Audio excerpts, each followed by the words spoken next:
news. It's now time to take a look at news stories making headlines around the globe.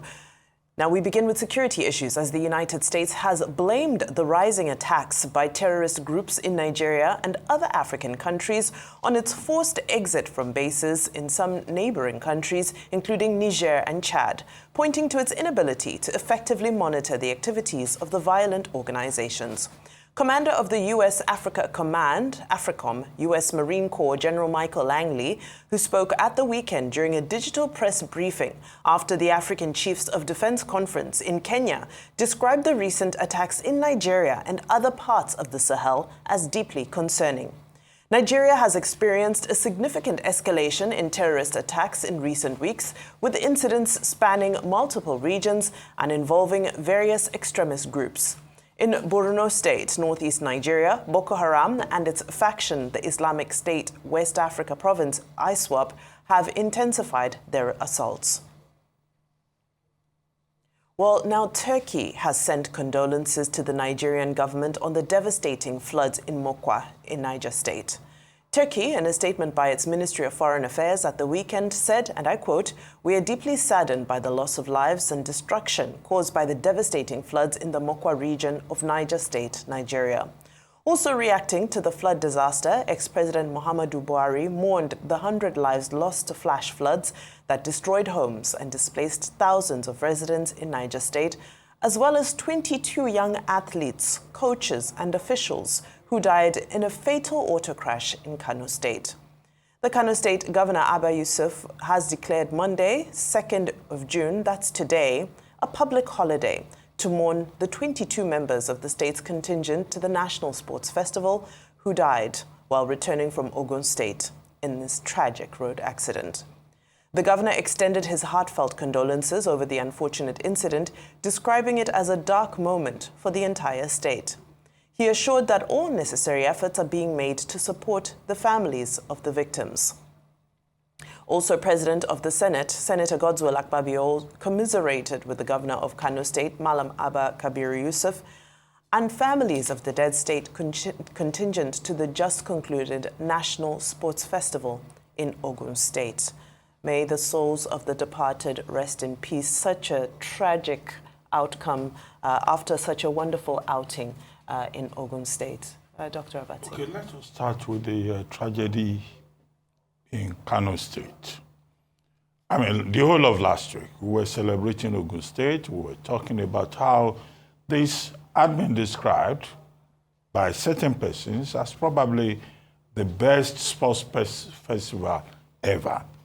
And then for us, at the end of the entire festival, after the athletes had departed, over 10,000 of them, to hear that the people of Kano State, the athletes, the contingent, the delegation, arrived in Kano only to go and have an accident in Kano. I think, it's a very sad development. It's deeply concerning. It's most unfortunate. And, all of us feel a grief with the families of the affected persons. Now, characteristically Nigerian, the numbers have not been exact. Some newspapers have reported that 24 persons were in the bus. Some newspapers have reported that 31 persons were there. But, it's clearly a very tragic occurrence. Yesterday, I had Aaron Akrejola on This Day Live, the Sunday talk show. And I raised the question. He was saying that this is a freak accident. And I asked him the question that, okay, could it have been prevented if the Kano State government had arranged air flight, departure for the Kano State contingent? He was saying, there is no airport in Abeokuta. Okay, let's leave that. But they could have come to Lagos and fly directly to Kano. So, does this look like an avoidable problem? Now, I also raised the question that, okay, maybe it was overspeeding. He was saying, it was a freak accident. But the Federal Road Safety Commission has now come forward to say that it was a problem of overspeeding. and that there was no reason why anybody should be subjected to that ordeal, traveling from Ogun State to Kano, when other alternatives could have been considered. Now, on social media, elsewhere also, I saw people saying, okay, this incident has happened. The Kano state government is saying we will give the people, the families affected, 21, 22 of them, 1 million naira as compensation. And people are saying, you know, that no, 1 million naira is not enough. The Ogun State government, from where the athletes left, has also offered 1 million naira each to the families. Ogun State has sent a high-powered delegation to Kano State to commiserate with the people and the government of Kano State. But how does that explain the tragedy that we are all confronted with? People who had a future, people who were representing their state, people who were talented people. Fage, who is the chairperson of the Kano State Sports Commission, has come forward to say, oh, their families will be offered jobs. No. That in itself does not mitigate the extent of the tragedy. And that's why we insist that this matter should be investigated. I hope the statement by Federal Road Safety Commission is based on proper investigation, because they are saying this was a case of overspeeding, and that those who organize events, not just sports athletes, should pay attention to security. The final point on that issue is about insurance. These athletes that died, do they have comprehensive insurance coverage?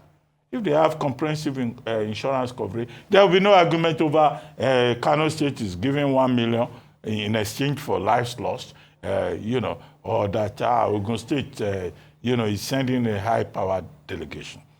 I think the bottom line of that issue is that, look, Nigeria does not care enough for its citizens, and it is a pattern that we need to change. I started with Kano State because of the importance of this subject. As for the Niger flood issue, I think it was Mokwa local government area. Now, BBC is reporting that over 200 persons have died, 222 to be specific. BBC is also reporting that over 500 persons have disappeared, missing, because of torrential rain, which NEMA says was the issue. Rain will fall and houses will be swept away, people will be swept away. The tragedy of it again is about the nonchalance of the Nigerian government. Why is it that the rainy season in Nigeria, April to October, every year, will also result in people dying? In 2022, more than 600 people died as a result of torrential rain. 1.3 million people were displaced. In 2024, a similar figure also disappeared because rain fell in this country called Nigeria. And now in Mokwa, they say the death toll is 222. But BBC is reporting that over 500 people disappeared. They have not been found. And we are told that NEMA has decided that, well, the search exercise is over. They can't even trace additional 500 people. So the devastation is unfortunate. And, you know, it's particularly concerning because Niger State is a state where we have been saying agriculture is a main achievement, and that they have a governor who is not only an inclusive, you know, bridge-building personality, that's Governor Bago. We have shown Governor Bago on this program before, you know, relating with Christians, relating with, you know, Muslims, singing Christian songs and trying to unite the people. And then this happens. And it is beyond Niger State.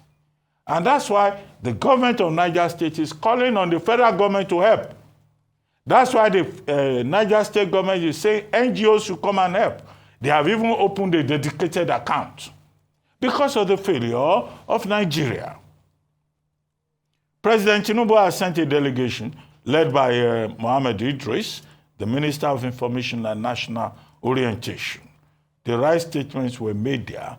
But how can we make sure that in this country we don't have this perennial problem of flooding? Every time it rains, people are in trouble in Nigeria. That's not the case elsewhere in the world. And the other point I want to make about this Niger State incident is that there has been a report that a dam collapsed. Dams are always collapsing during rainy season in Nigeria. Why can't we do something about these dams? And that's a challenge from President Bola Ahmed Tinubu, finally. You also raised the point about the commander of the African Command Operation in Africa, General Langley, Michael Langley, who was speaking at an African Defense Chiefs conference held in Kenya about the problem in Africa. Okay, General Langley, was telling journalists basically that he believes that because AFRICOM had to leave Niger in September 2024, that's why we now have this surge in insurgency in the Sahel region, affecting Nigeria, Niger, Mali, Burkina Faso, because the United States, having exited in September 2024, was no longer in a position to provide the intelligence or the support that it offered previously. You recall that after the situation in Niger, Mali, Burkina Faso, the decision was to take out France, take out the United States, and to move towards China and Russia. So there's a geopolitical dimension to the crisis that we face in the Sahel region. Yeah, from a paternalistic perspective, General Langley will say that, look, without the United States, there is crisis in West Africa. So that's the geopolitical dimension. Russia and China moving in. One of the things he said is about China only interested in Africa's resources, and that America is more interested in the sustainability of defense, of security in this Sahel region. So that's politics. That is international politics. What do you expect him to say? However, he says that they're still in liaison with the countries in the Sahel region, and that particularly with Nigeria. He visited Nigeria, and he had conversations with Nigeria. But sovereignty is important. They can only go to where they are asked to come. So it's a very complex geopolitics thing, within the Sahel region. But what is our own concern? Our own concern is the point that he made about these countries that are affected looking out for themselves, sovereignty. And we have a multinational joint task force to look at security within this our region. It includes Cameroon, Chad, Niger, Nigeria, and others. What is the status of that multinational joint task force? What help are we asking for from elsewhere, particularly as global terrorism, banditry, kidnapping, whatever it is, either in the Northwest or in the Middle Belt or in the North Central or in the Southeast? It's a global phenomenon. So the United States, as Langley pointed out, has a responsibility to be part of the, making the world a better place. But also, he made a point that the affected countries also have to stand up for themselves. And that's a challenge to the presidents of these countries.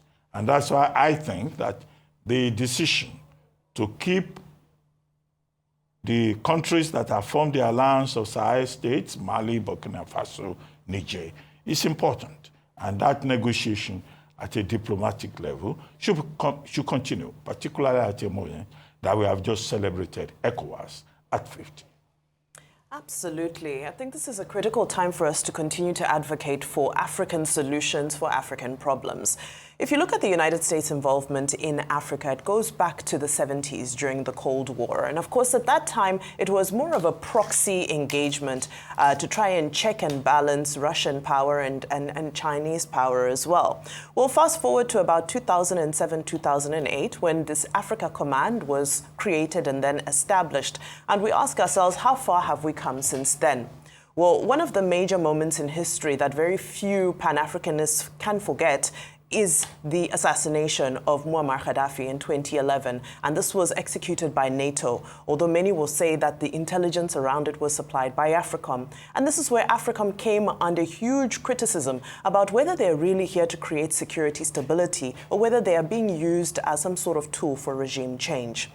Recently, General Langley made headlines because he made some comments around Burkina Faso's leader, that's Ibrahim Touré, as he accused him of using the state's gold resources to protect the junta.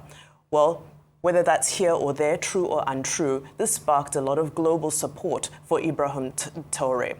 So I'm not surprised at his statements and the body language of the United States to retreat, not really voluntarily retreat, as they've been asked to leave in a number of places. And so I suppose the United States has decided to leave with their honor intact as opposed to being kicked out of more places. But we ask ourselves, how much benefit have we really gotten? If you look at that single assassination of Muammar Gaddafi and the kind of chaos it created in Libya and the corridor it opened for various extremist groups to now filter into the Sahel, it just reminds us of my initial point, which is that it's time for African solutions for African problems. So I'm glad that ECOWAS has made a decision to continue to engage with Niger, Mali, Burkina Faso, whatever regimes, whoever is in power there. We have to come up with our own brand of problem solving and our own brand of targeting these security issues.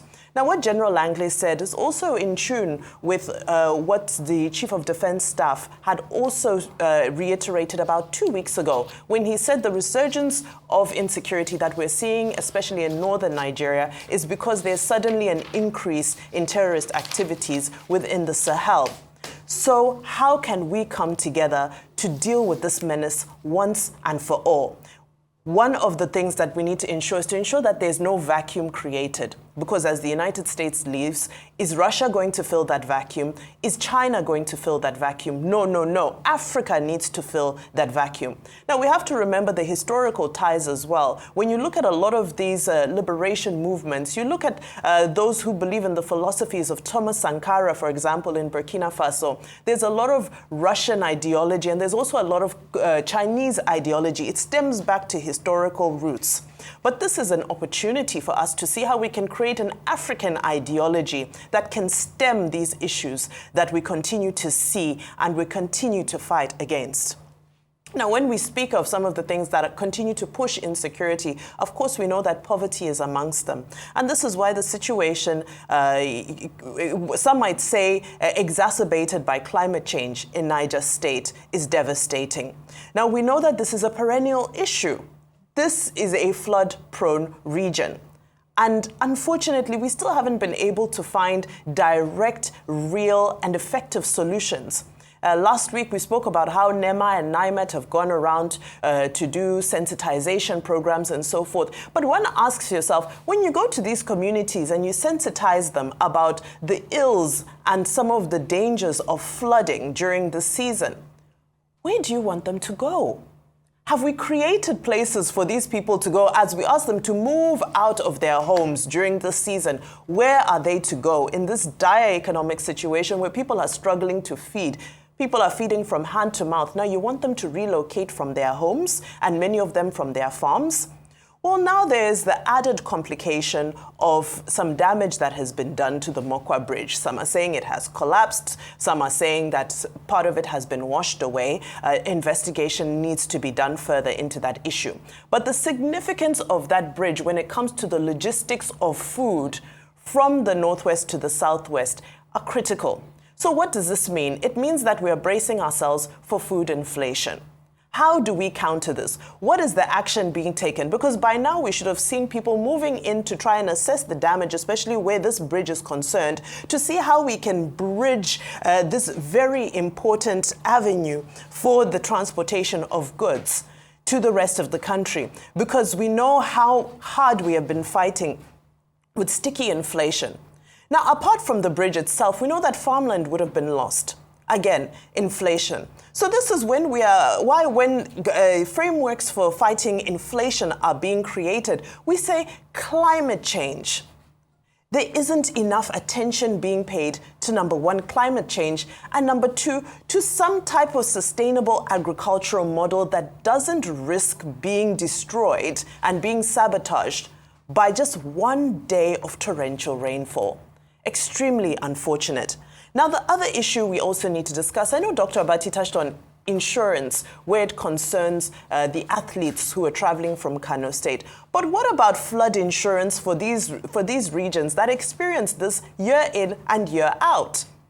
Because it's disgraceful that in this day and time, with the number of times this has happened in this area, that the state governments are still begging for assistance.